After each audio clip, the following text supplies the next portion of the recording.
Estimados amigos, sean todos muy bienvenidos a una nueva live, una transmisión en vivo directamente desde Israel, en donde estamos hablando sobre los diferentes aspectos, tanto principal y principalmente que tienen que ver con la realidad, pero también que tienen que ver con raíces, con contextos históricos, con la historia antigua, como por ejemplo la live que nos convoca hoy, donde vamos a estar hablando sobre la historia de Gaza, la historia de general ciudad, de la franja de Gaza, preguntarnos si los filisteos son los palestinos, ver esas conexiones, pero antes de iniciar algunas actualizaciones que tienen que ver con lo que está ocurriendo en estos momentos en Israel y que probablemente ustedes lo hayan seguido en las noticias, pero bueno, básicamente lo que tenemos ahora es casi un hecho, otro frente en el norte. Desde hace varios días el Hezbollah está atacando. El Hezbollah es un grupo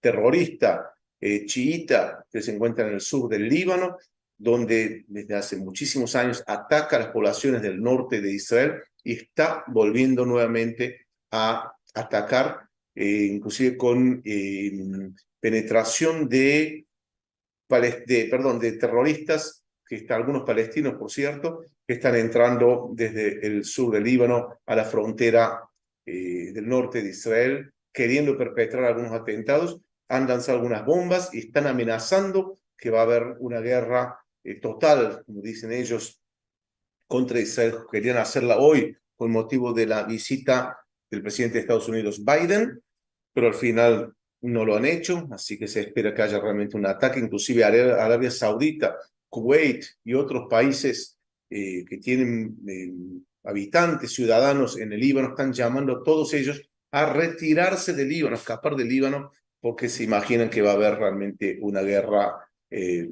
ahí. Esperemos que no pase de algunas amenazas y que se calmen todos para que esto no vaya a mayores. ¿Okay? Otra novedad, no sé en qué medida ustedes están siguiendo las noticias de lo que ocurre en el mundo árabe musulmán que está alrededor nuestro, donde hay movilizaciones muy violentas en diferentes países como Egipto, donde el presidente egipcio inclusive declaró y condenó a Israel, una cosa que no suele hacer por lo general, pero en esta ocasión no es una especie de condena. Inclusive dijo, el pueblo se va a movilizar en contra de Israel y yo no voy a poder evitar porque van a tener razón. Es decir, que está de alguna forma respaldando estas movilizaciones violentas en contra de Israel. En Jordania están exigiendo al rey al rey Abdallah, que abran las fronteras para que puedan entrar en masa a Israel y poder luchar contra Israel. Es decir, hay muchísima presión en ese sentido. Hubo manifestaciones muy fuertes en contra de la embajada israelí en Jordania. Así que bueno, en Túnez también quemaron sinagogas, es decir, es una situación bastante complicada en el mundo musulmán. Justamente vamos a producir en los próximos días algunos videos que explican ¿por qué el mundo musulmán reacciona de esta forma? ¿Qué se esconde detrás de la ideología de grupos que son prácticamente iguales, como Hamas, Estado Islámico, Al-Qaeda, Hezbollah? ¿Qué ocurre en la mente de los musulmanes, que uno diría musulmanes moderados, pero qué ocurre dentro? ¿Qué hay en su ideal, en su mundo ideal? Estaremos produciendo algunos videos justamente explicando algunos conceptos del Islam. En breve vamos a tener un curso sobre el Islam dictado por nuestro querido profesor y amigo doctor Eyal Merod. Así que eso básicamente la síntesis. Israel sigue atacando en Gaza. Me imagino que a esta altura ustedes ya saben que Israel no fue el responsable del bombardeo en el hospital en la franja de Gaza. De hecho, apenas el bombardeo ocurrió, el mundo salió a condenar a Israel fuertemente, inclusive países amigos, inclusive líderes que uno dice, pero estos son amigos, condenaron a Israel sin revisar los hechos antes, solo porque la agencia F dijo que Israel fue quien perpetró ese ataque. En realidad había sido un grupo del Jihad Islámico, un grupo terrorista que también está en la franja de Gaza junto con Hamas y otros grupos menores. Ellos lanzaron un misil contra Israel, ese misil se desvió y cayó sobre el hospital, causando realmente decenas, tal vez centenas de muertos totalmente inocentes, víctimas de esta barbarie palestina. Bien, ahora vamos a iniciar de alguna forma, siempre digo no, recién terminamos la clase en portugués, digo que es como una especie de receso, ¿no? De todo lo que está ocurriendo, una especie de respiro, salir un poco del presente e irnos un poco al pasado para entender la historia de la Franja de Gaza. Más que la Franja de Gaza, nos vamos a focalizar en la ciudad de Gaza y, lógicamente, cómo se crea la Franja de Gaza recientemente, y de esa forma vamos a analizar, ¿no?, algunas cuestiones que tienen que ver con nuestro pasado. Bien, al final voy a dejar un espacio para preguntas, así que comencemos ya mismo. Hablar de Gaza y no hablar de la Biblia es básico, ¿no? Es decir, Gaza, la ciudad de Gaza, aparece 20 veces en la Biblia. Por supuesto, no traje los 20 versículos aquí, pero es para tener una idea, un sondeo de en qué momentos aparece Gaza, en qué contextos. Fíjense que Gaza es una ciudad tan antigua, tan antigua, que aparece ya en el libro de Génesis, justamente en Génesis 10, donde está, ahí se relata las raíces de los pueblos, de las naciones. Bien, y si podemos hablar de Gaza, tenemos que hablar de los filisteos. Gaza es una de las ciudades de los filisteos, en donde ustedes seguramente conocerán la historia de Sansón y Dalila, ¿no? Inclusive en Jueces, vemos aquí Jueces 16, donde dice, fue Sansón a Gaza. Bien, es decir, todas esas historias que tienen que ver con jueces, ¿no?, como Sansón en Gaza. Lógicamente, ¿cómo olvidarnos o cómo no mencionar que Saúl, el rey Saúl, fue muerto en combate cuando luchaba contra los filisteos? David también, ¿no? La historia David y Goliat, y que, por supuesto, Gaza está mencionada en el libro de Samuel, en el contexto también de esas constantes luchas de ambos reyes. El pueblo filisteo era tan enemigo de Israel que inclusive tenemos una profecía en Sofonías 2, donde dice que Gaza será desamparada, Ascalón, Asdod, Ecrón.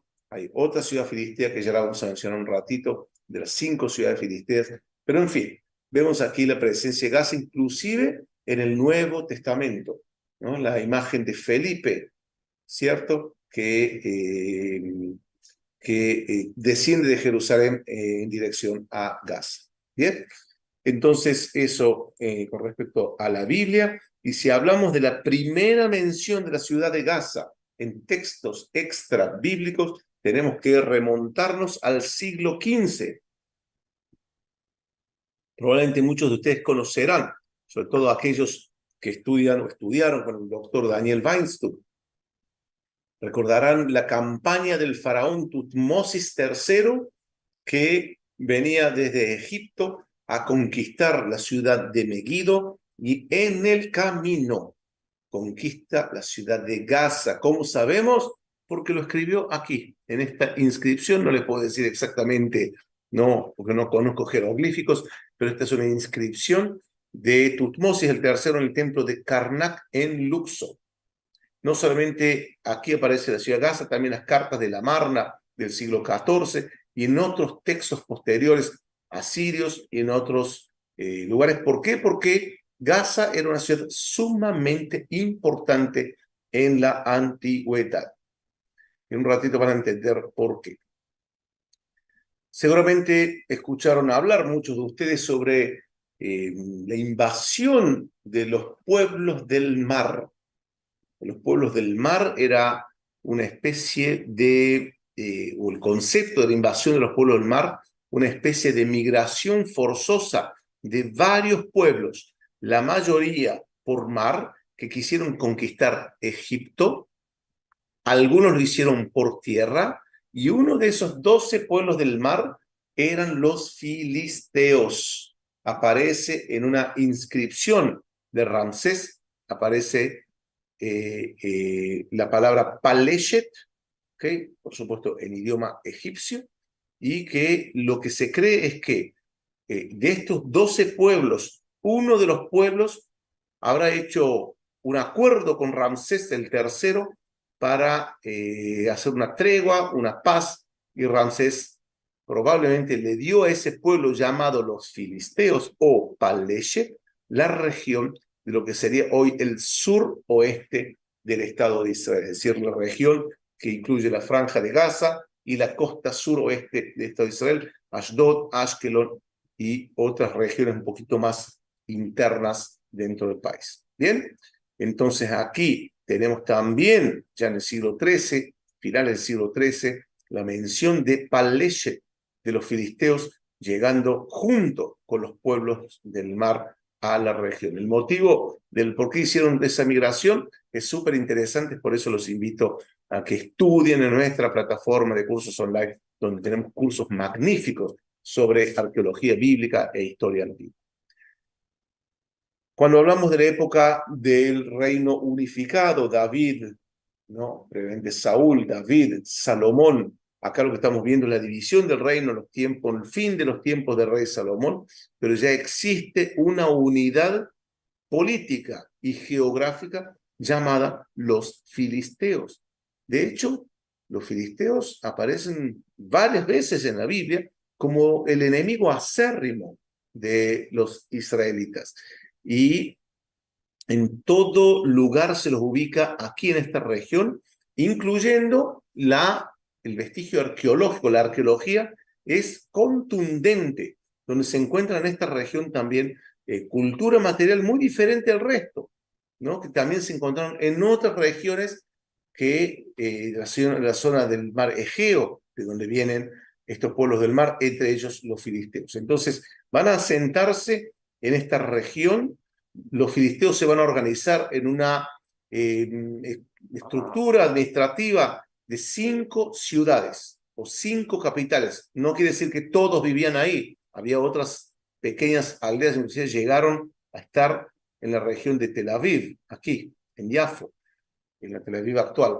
Las 5 ciudades eran Ekron, que está más o menos por aquí, Gat, que estaba más o menos por aquí, Ashdod, Ashkelon. Esas 4 hoy en día sería el Estado de Israel, y aquellos que participaron del Congreso de Arqueología Bíblica habrán visto una charla, que fue un documental en el Museo Filisteo de Ashdod, que habla justamente sobre el origen de los filisteos. Y lógicamente la quinta ciudad de esas 5 grandes ciudades filisteas, que cada uno era independiente, inclusive la Biblia nos da a entender eso también, Gaza, por supuesto. Ahora, vamos a hablar un poco de los filisteos. Los filisteos, y recién mencioné la figura de Ramsés el tercero, que tenemos la mención de los pueblos del mar en esta inscripción llamada la batalla del delta del Nilo, lógicamente, que vemos aquí la batalla, aquí también, y probablemente aquí estuvo también el acuerdo en donde permitía a los filisteos entrar, porque Canaán, según se llama Canaán, era controlada por Egipto. Vemos otra inscripción de la ciudad de Ecrón, que nos dice también, aquí está la ciudad de Ecrón, donde nos da a entender también ¿no? que era una ciudad filistea. Bien, los filisteos, como ya dije, muy mencionados en la Biblia, es el enemigo acérrimo de los israelitas. Uno diría hasta irónicamente que si los palestinos son los descendientes de los filisteos, digo sí lo son, no lo son, ya les voy a explicar por qué, pero sí lo son, entonces de alguna forma es la ironía, ¿no? De la historia, que tanto en el pasado como en el presente todavía nos seguimos peleando con estos pueblos. Lo cierto es que aparece 286 veces en la Biblia. Recuerden bien ese dato. Recuerden, no importa que sean 286, no hace falta memorizarlo, pero el hecho de que los filisteos son el enemigo acérrimo de los israelitas va a tener consecuencias más tarde, y yo creo que lo estamos pagando a esas consecuencias hasta el día de hoy, y ya van a ver por qué.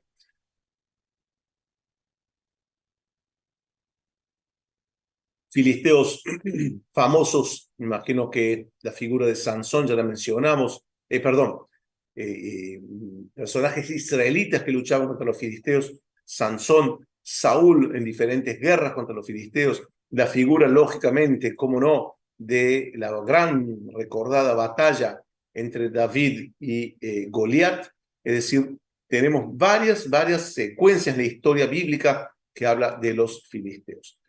Los filisteos desaparecen de las páginas de la historia en la época de la conquista babilónica de Judea.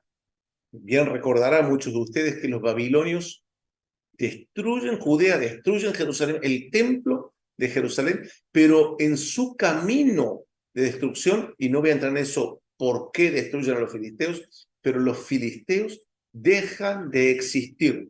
No hay más pueblo llamado filisteo. Desaparecen de la faz de la tierra. Pero van a dejar la memoria de un pueblo muy desarrollado, un pueblo que dejó una cultura muy fuerte y una presencia en la memoria colectiva de muchos. ¿Cómo será que dejó tal memoria que inclusive el historiador griego Heródoto en el siglo V antes de Cristo, antes de la era común, va a decir que esta región aquí, que él menciona, dice entre Egipto y Siria, no dice exactamente dónde, pero no, los especialistas creen que es la región que alguna vez era filistea, él la llama Palestina, que de acuerdo a Heródoto en griego significa tierra de filisteos. Es decir, que vemos sí una conexión idiomática entre filisteos y Palestina. Vamos a ver al final de esta clase si realmente hay conexión entre ambos pueblos, los filisteos y los palestinos de hoy en día. La ciudad de Gaza ya vimos que tanto en la época egipcia como en la época de los filisteos era una ciudad súper importante. Además que está sobre la costa del mar Mediterráneo, un puerto sumamente importante, diría hasta una ciudad rica en esas épocas, continúa siéndolo también en la época de los nabateos. Los nabateos eran tribus árabes, lógicamente no musulmanes, porque el Islam no existía en esa época. Estoy hablando siglos 3 antes de Cristo, al siglo 2 después de Cristo, eran realmente un imperio comercial. Es decir, no era un imperio en el sentido de querer conquistar, pero eran tan ricos, que todos en los imperios ni los querían conquistar, querían hacer negocios con ellos, porque eran excelentes comerciantes y tenían una gran ventaja. Dos ventajas, además de la intuición del comercio. Ellos sabían sobrevivir en el desierto, que no es para cualquiera. Ya les aclaro que no es para cualquiera, es muy difícil el desierto. Y segundo, y está relacionado con el primero, al saber sobrevivir en el comercio, ellos podían traer especias, perfumes, condimentos de lugares recónditos en la India, en China, en Arabia Saudita, y crearon rutas comerciales muy desarrolladas que se concentraba casi todo en la ciudad de Petra, que la vemos aquí. Vemos Petra como la capital de ese imperio nabateo, un imperio comercial. Y ustedes se preguntan qué tiene que ver Gaza con eso, a través de lo que llaman la ruta del incienso. O sea que podemos ver algunas estatuas de camellos que está hasta el día de hoy en la ciudad nabatea, en las ruinas de la ciudad nabatea de Avdat. Ellos llevan al puerto de Gaza todo lo que es la mercadería, ¿no? Para exportar a Europa. Entonces, a través del puerto de Gaza, los habitantes de Gaza eran millonarios, eran parte de un circuito comercial muy sofisticado, muy desarrollado, y desde Gaza se exportaba. Todos y los europeos pagaban muy bien por perfumes, por inciensos, por especies que eran, por otro lado, de fácil llevarlo, porque eran leves, eran livianos y se podía llevar fácilmente.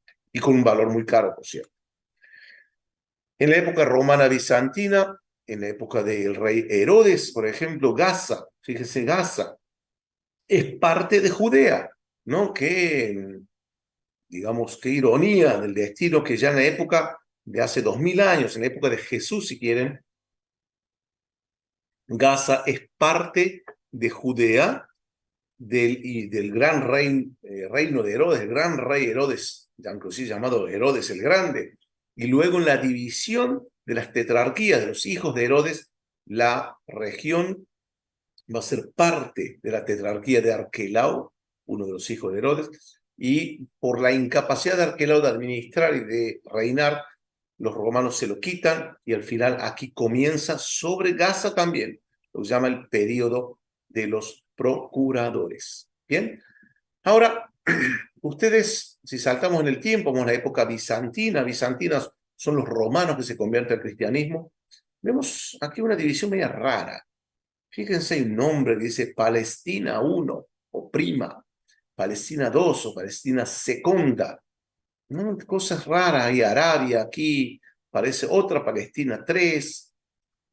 Lo que ocurre es que en el siglo II, el emperador Adriano va a reprimir una rebelión muy fuerte, la rebelión de Bar Kokhba, una de las tantas rebeliones judías contra Roma, y en su deseo de borrar toda conexión del pueblo judío con su tierra, le va a cambiar el nombre de provincia de Judea para Palestina. Claro, ustedes dirán, claro, Heródoto, el historiador griego, ya lo llamaba Palestina. Es verdad, solo que Palestina, en la época previa a Adriano, era el nombre de una región. Como que yo diga ahora región del litoral, o la región, yo qué sé, no sé, marítima o región del sur. Nombre de una región. Adriano va a convertir esa región, ese nombre lo va a utilizar primero para borrar conexión del pueblo judío con su tierra, la va a retomar si quieren, va a ser sí una unidad administrativa oficial y en forma oficial esta tierra que ven aquí se va a comenzar a llamar Palestina. Fíjense cómo era, ¿no?, el mapa de Palestina. Y un segundo motivo por el cual Adriano, el emperador, una persona muy culta, muy leída, muy instruida, segundo motivo que decide llamar Palestina es porque él sabe que los antiguos filisteos, de ahí viene Palestina, de filisteos, eran los enemigos acérrimos de los israelitas. Era una forma, si quieren, de provocar, como una expresión, poner el dedo en el ojo, se dice. Es decir, la derrota de los judíos a manos de Adriano fue tremenda, estrepitosa. Fue una tragedia tremenda, a tal punto que inclusive Jerusalén comienza a llamarse Elia Capitolina, no más Jerusalén, justamente para borrar todo vestigio del pueblo judío con su tierra. Evidentemente, la historia nos muestra que Adriano fracasó. Ahora bien, seguimos en el tiempo, el califato omeya, los árabes cuando conquistan la tierra, conquistan Palestina en el año 638, la van a seguir llamando Palestina, no porque ellos inventaron el nombre, porque generalmente respetaban los nombres antiguos. Si se llama Palestina, a partir de ahora va a llamarse Filistín, porque, y aquellos que saben hebreo me entenderán, la P y la F es la misma letra, tanto en hebreo como en árabe, el mismo dibujo. Dependiendo de dónde se coloca, se pronuncia como P o se pronuncia como F. Entonces, ellos hasta el día de hoy la llaman Filistín o Filistín. Es decir, que vemos aquí que es diferente a lo que los palestinos de hoy en día llaman la Palestina histórica. Muy diferente, es un mapa bastante más reducido. Bien, y aquí vemos que hay una división por una especie de provincias, bien, diferentes provincias bajo el imperio, el califato omeya. Ya en la época de los cruzados no se llama más Palestina. Van a venir los cruzados, van a crear el reino de Jerusalén. ¿Ok? Pero el nombre Palestina se mantiene en la memoria de la gente. Porque también en la época de los mamelucos probablemente también se llaman Palestina, si bien el nombre oficial, ¿no?, de las provincias no era Palestina. Por ejemplo, en la provincia de Safed, ¿no?, en el norte, muy cerquita del norte, ¿no?, en la Galilea Superior. Y fíjense qué curioso que Gaza, la ciudad de Gaza, en el Imperio Mameluco, era la capital del distrito. Es una ciudad extremadamente importante. También en la época de los cruzados, una ciudad importante porque era un puerto. Inclusive después Saladino lo va a conquistar en el siglo XII. Pero, y aquellos que se preguntan quiénes son los mamelucos, ¿no? Me imagino más de uno, tal vez la primera vez que lo escuchan, los mamelucos eran un gran imperio musulmán cuyos orígenes estaban en la región del Cáucaso, al sur de Rusia, y que llegaron a Egipto como esclavos, obligados a convertirse al Islam, así como el Islam acostumbraba a hacer y quiere volver a hacerlo a través de grupos como ISIS y Hamas, es decir, convertir a la gente a la fuerza al Islam. Lo mismo hacía el imperio mameluco, y estos esclavos traídos de la región del Cáucaso eran tan buenos guerreros, tan buenos soldados, que un día se unieron e hicieron una revolución en contra de sus antiguos amos y lograron tomar el poder, asumir el poder y al final de todo cuentas expandirse por toda la región, creando inclusive aquí grandes provincias, una cultura bastante desarrollada. Fueron de los que más desarrollaron Jerusalén, hasta que llegó Sulimán el Magnífico, el turco, en el siglo XVI. Lo cierto es que esto es lo que ocurre, vamos a decir, en la Edad Media y en la época otomana. En la época otomana, el Imperio Turco, a partir de 1517, probablemente también se llama Palestina como región, pero la organización y administrativa tiene otros nombres, distribuidos en nombres que tienen que ver eh, con las regiones, por ejemplo, la provincia o el distrito de Jerusalén, o el de Nablus, y así sucesivamente, o Acre en el norte. Y seguramente estarán preguntándose, este señor que está aquí, ¿qué tiene que ver con esta historia? Me imagino que todos lo conocen, por lo menos en pintura, ni siquiera en foto, en pintura. Me refiero al gran general Napoleón Bonaparte, que él conquista la ciudad de Gaza. Él estaba en Egipto, quiere conquistar la Tierra Santa. Termina fracasando, un fracaso estrepitoso que creo que hasta el día de hoy los árabes lo celebran. Pierde varias batallas, aquí la más conocida, la batalla de Acre o Aco, pero en Gaza él conquista, y en Gaza había un producto que a él le gustó tanto que pidió que se fabrique para todos los soldados de su ejército, que cuando estén heridos se pongan, ¿qué? Adivinaron, una gasa. Es decir, la palabra gasa viene de la ciudad de Gaza. La gasa que utilizamos hoy en día, gracias a este señor, que empezaron a llamarla Gaza, porque de aquí se exportaba para toda Europa. ¿Okay? Entonces, una curiosidad sobre un producto que tal vez muchos de ustedes, lamentablemente, alguna vez en la vida, y yo también tuvimos que utilizar. Para Gaza en el siglo XX, ya nos vamos acercando hacia el final, el periodo del mandato británico. Fíjense que Palestina, y aquellos que escucharon las clases anteriores recordarán que dije que el mandato británico sobre Palestina era sobre este mapa que vemos aquí. Es decir, que la Palestina que los palestinos reclaman hoy en día es esta. Cuando los palestinos hablan de la Palestina histórica, sinceramente no tengo la más mínima idea de lo que están hablando, porque este mapa fue creado en el año 1922. Nunca en la historia, no lo digo yo, ustedes lo acaban de ver, y si no me creen, busquen, investiguen, nunca en la historia el mapa de Palestina antes del 1922 se vio así. Lo cierto es que este es el mapa oficial, de acuerdo a los británicos. No voy a entrar en eso, aquellos que quieren saber más pueden ver las clases anteriores en nuestro canal de YouTube, y por supuesto incluía Gaza.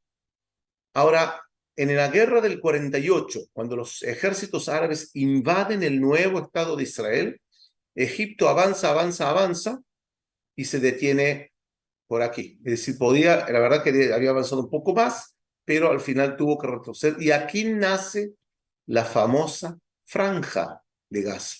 Fíjense, famosa Franja de Gaza. En la guerra del 48, una cantidad muy grande de refugiados que venían de la región de la planicie de Judea, por aquí, van hasta el sur y del sur también otros palestinos, ¿no?, huyen de la guerra y se van a concentrar principalmente, o sea, me refiero a estos palestinos en particular, otros del norte van a otros lugares, y ahí comienza el fenómeno de los refugiados palestinos, y muchos van a estar en la franja de Gaza. Hasta el día de hoy sus descendientes están aquí. Ahora, una cosa curiosa que después les voy a comentar: Egipto, les voy a comentar más profundamente una cosa muy curiosa que ocurrió en los años 40, en los años 50, pero básicamente Egipto conquista la franja de Gaza, es decir, hasta aquí, y va a crear un régimen militar en la franja de Gaza. No un reino, no una autonomía, no un régimen militar en el 48, que después de unos años va a cambiar por algo que es más un cambio cosmético que algo de fondo, digamos. En la Guerra de los 6 días, imagino que ustedes ya a esta altura conocen, la Guerra de los 6 días, Israel cuatriplica su tamaño, conquista de Egipto la península del Sinaí y, lógicamente, incluyendo la franja de Gaza. La franja de Gaza va a ser ocupada por Israel entre el año 1967 y el año 2005. Ahora, si hacemos un resumen de las principales características de la franja de Gaza, entre los siglos XX y XXI, podemos decir que a inicios del siglo XX, Gaza tenía una muy buena situación económica. De hecho, toda la tierra de Israel o Palestina en aquel entonces gozaba de una buena situación económica, producto de la presencia cada vez mayor de las potencias occidentales en esta región. El Imperio Otomano se estaba derrumbando de a poco, pero gracias a la intervención de potencias que estaban construyendo mucho aquí, muchos peregrinos cristianos a fin del siglo XIX, permiten que la situación económica en esta región mejore, y mejore también para Gaza. Gaza era una región fértil y tiene puerto.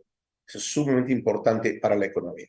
Como dije, en 1948, conquista egipcia, régimen militar, y en el año 49 van a crear una autonomía palestina, una especie de gobierno palestino, como si fuese un país, como si fuese hoy en día.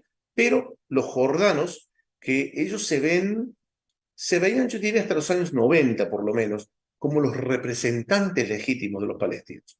Los jordanos siempre tuvieron una especie de, como patrones de los palestinos, una especie de, extendían su protección sobre los palestinos por cuestiones políticas, lógicamente, no por una cuestión de humanidad, y los jordanos, toda opción de crear una autonomía palestina en Gaza, la sabotearon. ¿Por qué? Porque tenían miedo que eso se copie también en Cisjordania. Cisjordania era dominada por los jordanos. De hecho, Jordania anexa la Cisjordania. En el año 1956, la guerra de Suez o la campaña del Sinaí, Israel, Francia e Inglaterra combaten frente a Egipto, ganan la guerra, Israel ocupa el Sinaí y la franja de Gaza y termina retirándose en el año 1957. Una guerra tal vez menos conocida, pero que sepan que existió. La guerra de los 6 días, ya hablamos. En el año 1993 se firman los acuerdos de Oslo entre Israel y la OLP, la Organización para la Liberación de Palestina. Se crea en el marco de esos acuerdos lo que se llama la Autoridad Nacional Palestina, y en el año 1994 se va a crear una autonomía palestina en la franja de Gaza, que no incluía los asentamientos israelíes que estaban allí dentro, pero sí, ¿no?, regían los destinos de los palestinos en todo lo que tenga que ver con la vida cotidiana. En el año 2005, el entonces primer ministro Ariel Sharon, ya fallecido, decide una retirada unilateral de la franja de Gaza, tanto en lo civil como en lo militar, lo que se llamó el plan de desconexión. En el año 2006, elecciones, ¿no?, elecciones impuestas por Estados Unidos. O sea, acá hay dos errores, ahora que nosotros sabemos lo que ocurrió después. La desconexión fue un error tremendo.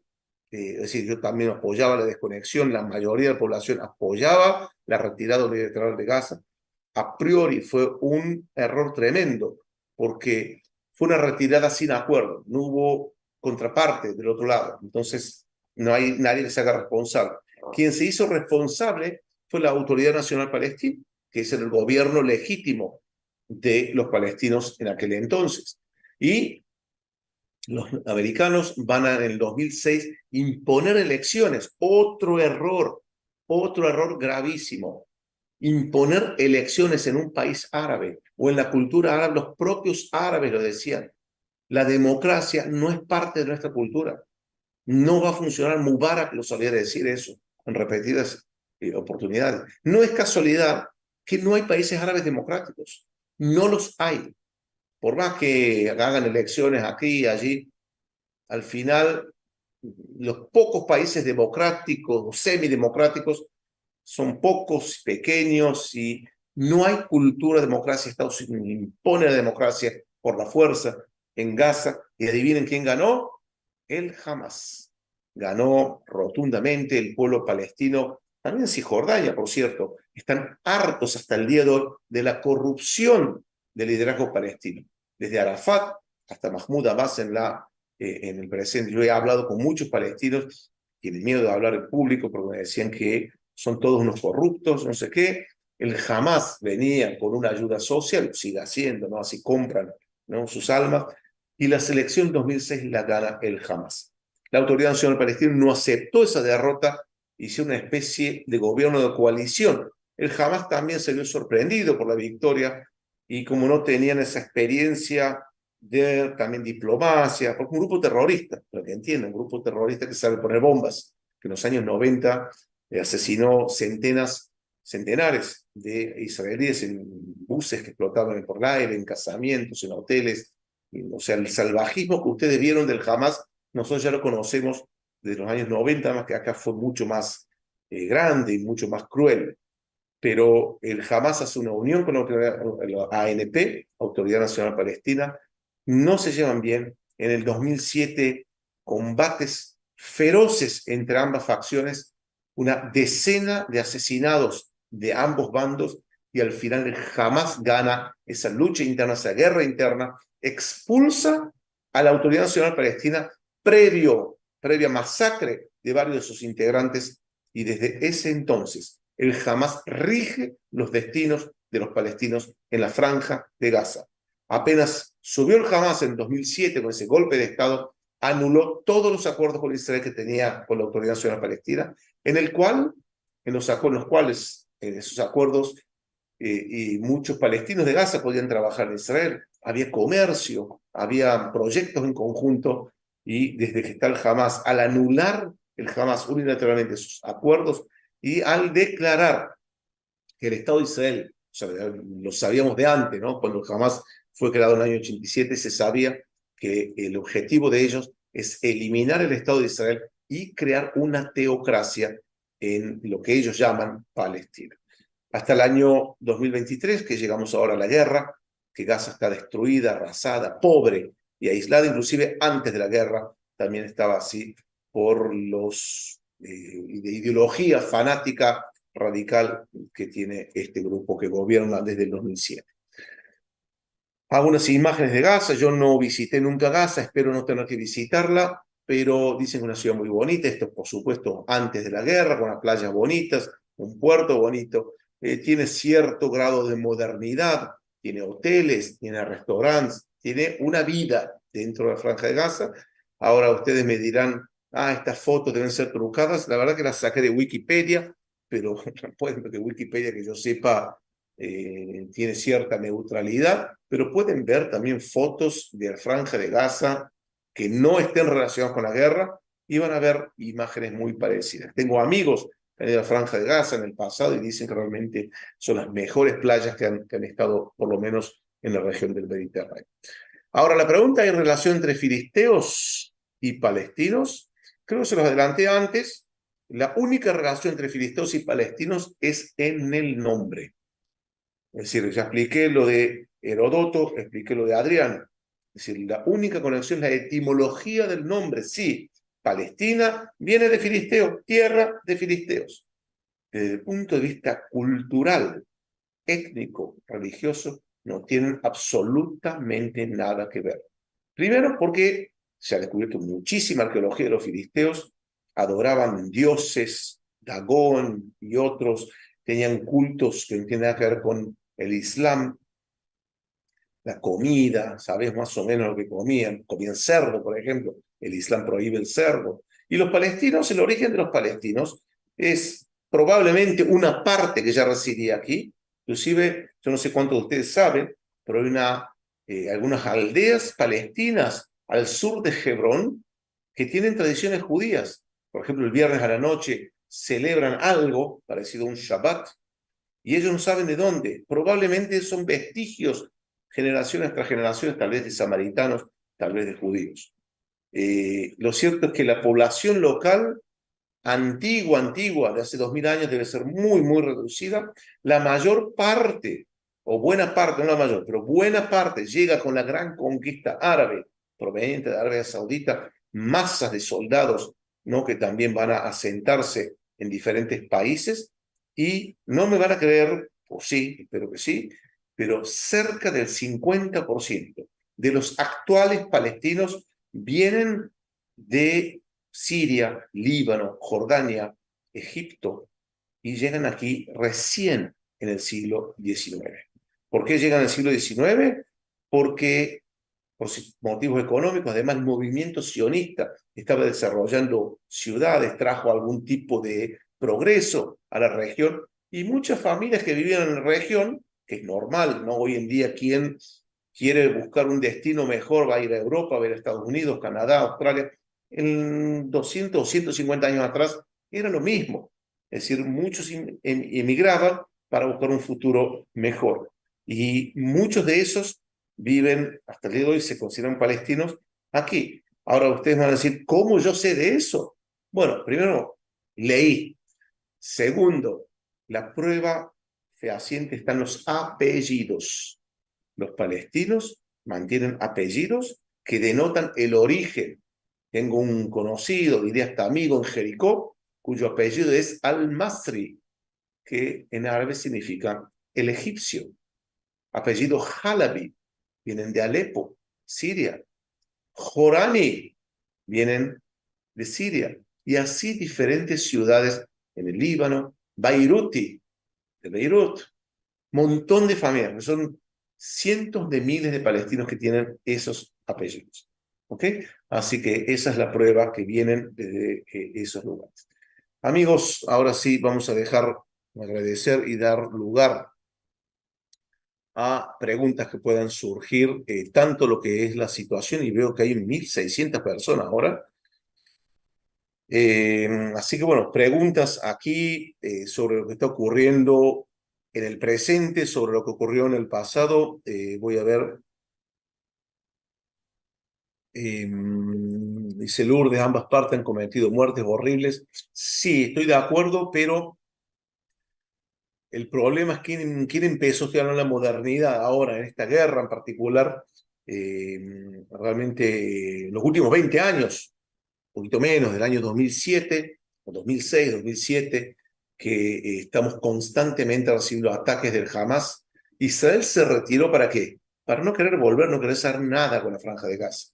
De hecho, no estaba bloqueada, no estaba nada, había controlada, lógicamente, pero había cooperación cuando estaba la Autoridad Nacional Palestina. Es decir, que si tenemos que culpar a alguien de lo que está ocurriendo aquí, sin lugar a dudas, la culpa es del Hamas, sin lugar a dudas. No duden sobre ese grado de responsabilidad de este grupo terrorista que juega con una ventaja muy grande, el grupo terrorista del Hamas. Varias ventajas. Primero, que no es un país, es un grupo. Entonces, se está luchando contra un grupo.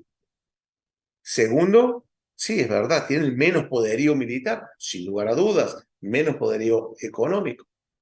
Tercero, se esconden, y eso es lo principal, se esconden entre la población civil, arrojan la piedra, y cuando viene a Israel a devolver, se esconden detrás de niños, de inocentes, se esconden en escuelas, hospitales, el edificio de la ONU, ¿no? Una vez tiraron bombas desde el edificio de la ONU, Israel respondió desde donde venía el disparo, Y adivinen quién condenó a quién. La ONU condenó a Israel por el ataque.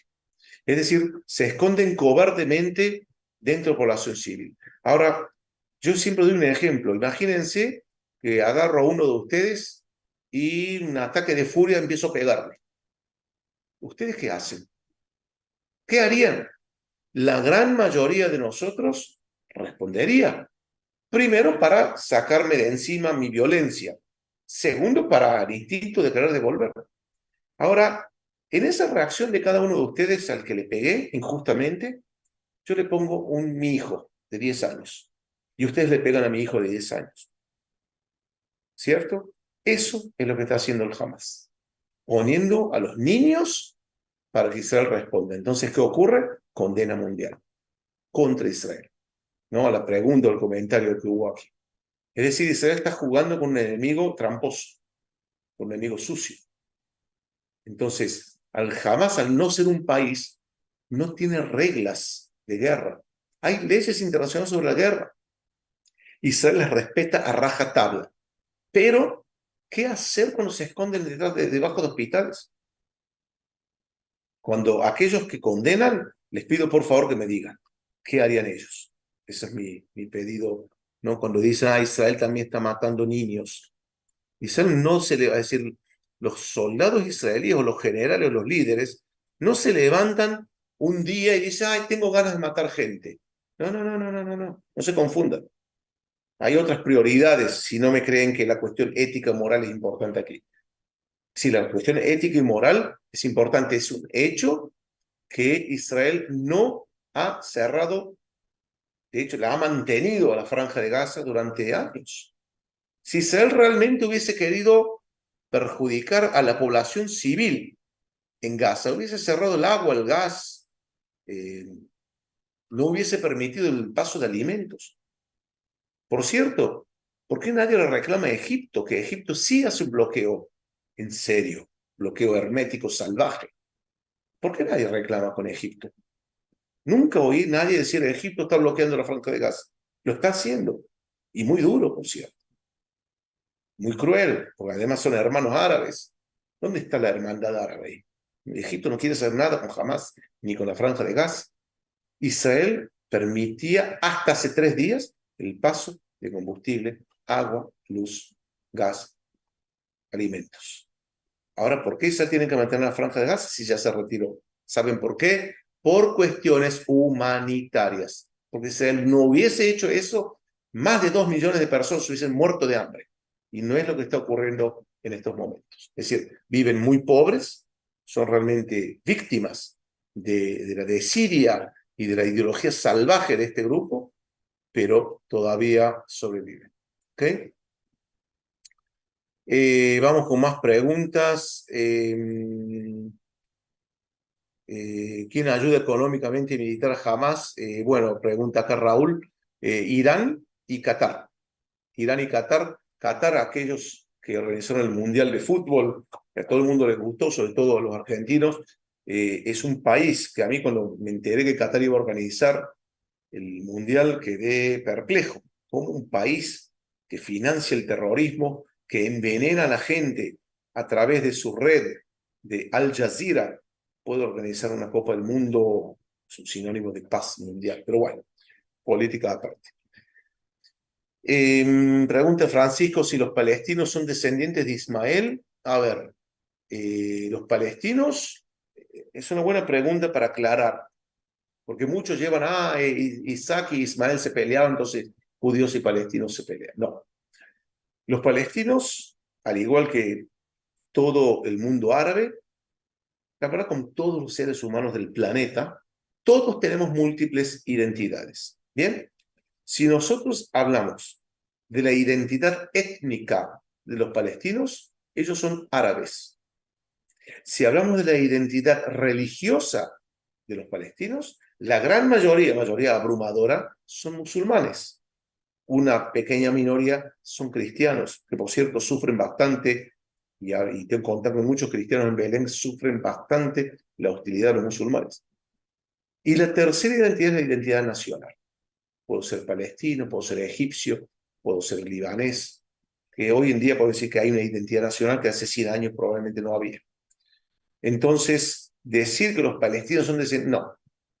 El Islam sí se ve como un descendiente de Ismael, de acuerdo a la Biblia también. De hecho, la historia del sacrificio de Isaac, de acuerdo al Islam, ocurre con Ismael. No en Jerusalén, sino en la Meca. ¿Okay? Es decir, que hay sí algo de eso, pero no es que los palestinos, sino que el mundo musulmán se ve así. ¿Ok? Bueno, hay muchas preguntas, no voy a poder responder todo, lamentablemente. Bueno, gracias ahí a América Linda, Dios te bendiga, gracias, Mackey, ¿qué más? Estoy viendo, bueno, agradecimientos a cada uno de ustedes, realmente me emocionan. Déjenme ver más, si hay algo más.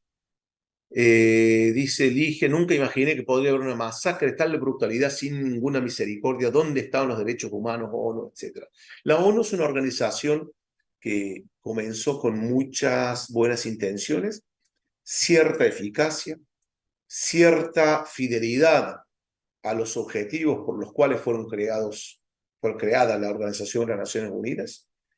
Y yo creo que en las últimas décadas, como bien lo definió el expresidente Donald Trump, es apenas un club de caballeros donde la gente va a tomar café.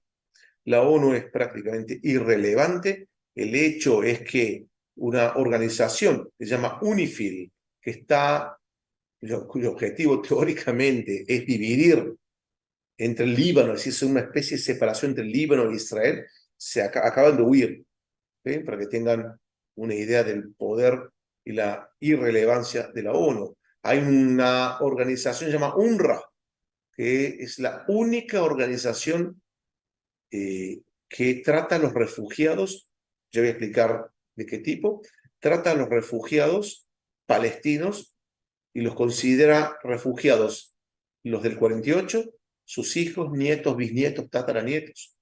Es la única organización que trata generaciones y generaciones de refugiados, siendo que la definición de la propia ONU de un refugiado es de 10 años. ¿Bien? Entonces, la ONU prácticamente diría es irrelevante, además está compuesta por los propios miembros, es decir, en el momento que tenemos 25% de países musulmanes en el mundo, es lógico que van a ir hacia el lado musulmán. Es verdad, 25%, pero tiene un poder para influenciar a otros países. Gracias, Lucía Antochi, nuevamente por aquí. Así que bueno, se tiene una estadística, dice Vicente, ¿cuántos son del grupo Hamas? Se cree que, a ver, en Gaza son la mayoría. Decirte que todos apoyan al Hamas, ¿no? Están identificados, no sé decirlo. Yo he oído ya entrevistas con gazatíes, ¿no? Habitantes de Gaza, que ellos mismos decían, por supuesto, en forma anónima, que ellos también son rehenes del Hamas. Y yo quiero creer que cuando el Hamas deje de existir y va a dejar de existir, va a llegar la paz y la prosperidad, no solamente para Israel, para los propios habitantes de la franja de Gaza. La gente humilde, gente inocente, que lo que quiere es trabajar y vivir tranquilo. Entonces, jamás cuando desaparezca, y recuerden lo que les digo, va a llegar prosperidad para Gaza también. ¿Ok?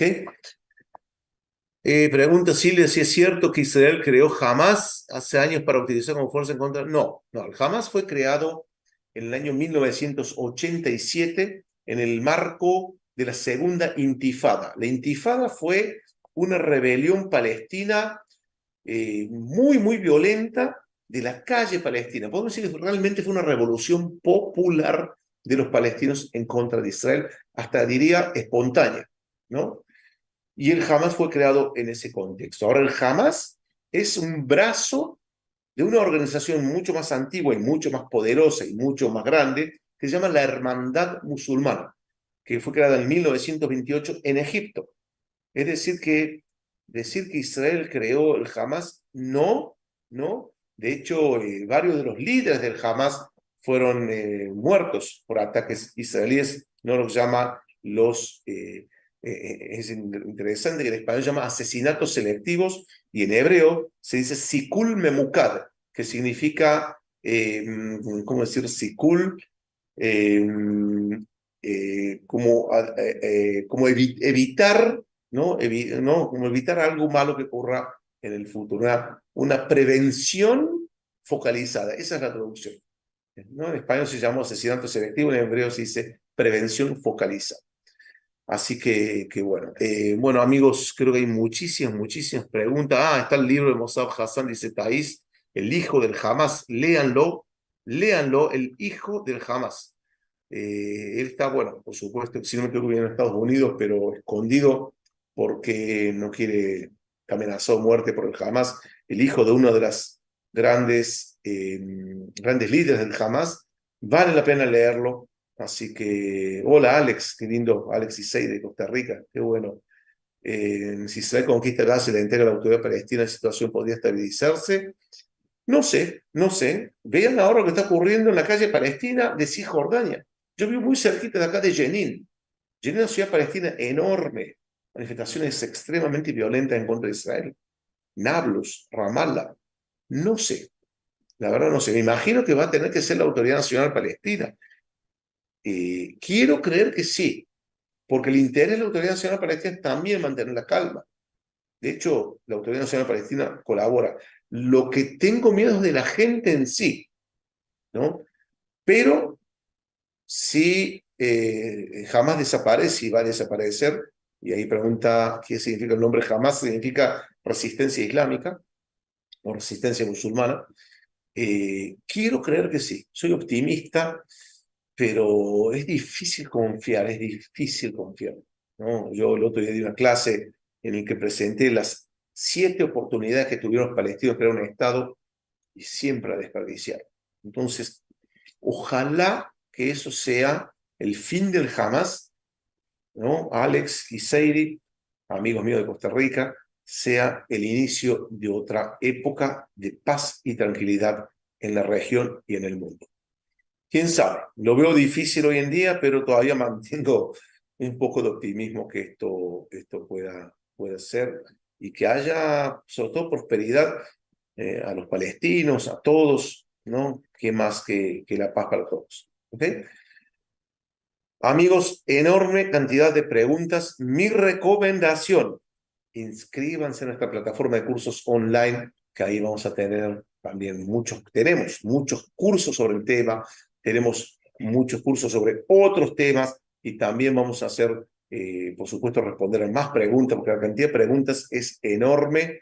No puedo responder todo. Obed, gracias. Obed Maldonado dice que nos recibiría en Panamá, sería un honor. Apenas se renueven los vuelos aquí de y a Israel, será un placer visitarte en Panamá. Ojalá así sea.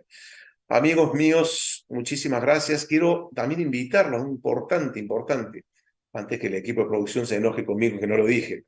El viernes, estén atentos, vamos a hacer un Kabbalat Shabbat, un recibimiento del Shabbat. Aquellos que estuvieron el viernes pasado, ¿no? Y sé que hubo muy buenas repercusiones. Vamos a estar el viernes también, ¿no? Abierto a todo el público para que podamos pasar un Shabbat juntos, en paz, Shabbat Shalom, en paz. Así que estén atentos, el viernes vamos a estar juntos. Bien, amigos, les pido disculpas a todos aquellos que no les pude responder por la cantidad de preguntas, cuando hay 1.600 y pocas personas en vivo, es muy complicado. Muchas gracias, que haya paz en el mundo, en la región, en vuestras casas, y nos vemos en breve. Hasta siempre. Chao, chao.